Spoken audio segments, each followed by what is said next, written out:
A note on the terminal.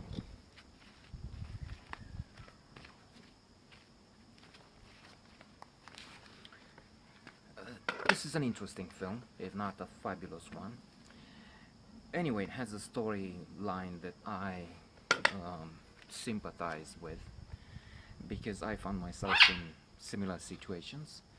Before our country joined the European Union, our passport needed a visa.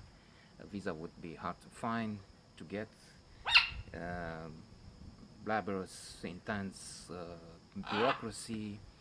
And for instance, once on a flight from Slovenia to Bucharest via Vienna, I was trapped in Vienna because they didn't have flights every day, and in any case, you wouldn't be able very often to find the connection in the same day, so I had to spend the night because they wouldn't allow me to enter Austria at that point.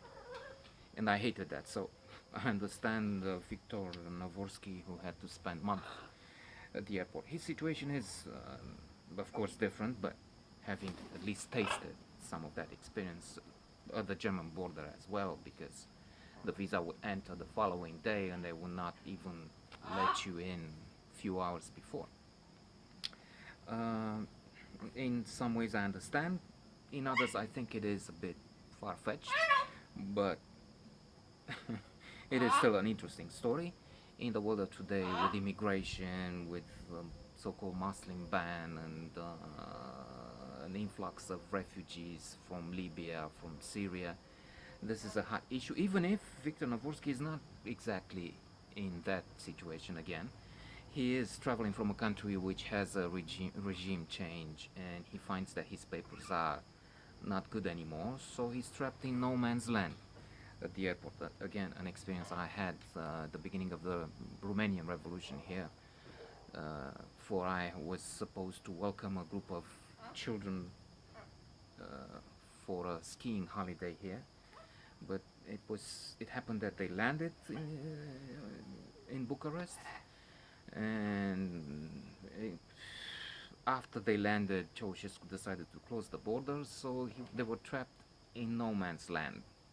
And again, I had to go there and see what we can do about it in a strange situation.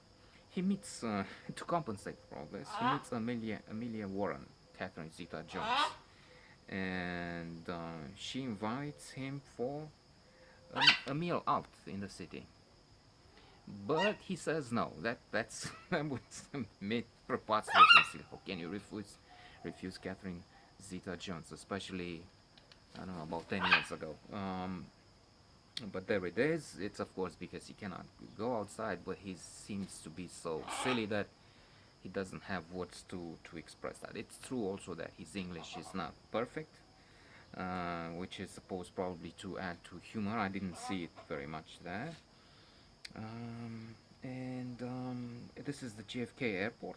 He has no job, but then very soon he wins over everybody. They all at one point shower gifts over the sky because of what he does. At one point there's a man who's threatening with suicide, and this is because he has some medicine he needs to take home to his father, who's very sick. It is a bit pathetic, if you ask me, in that scene, the scenario, but maybe I'm wrong. And so, as an interpreter, Victor, Tom Hanks, nominated for a few prizes here, and directed by Steven Spielberg, unusual film for him, I would say. And he helps the man still to keep his medicine and take them for his father, in spite of the fact that he was not allowed, and there's Stanley Tucci, who is playing the villain in this film, in charge of the security of the authority of the airport on that side. And so he has a brilliant idea. It's goat medicine. Goat medicine would be allowed.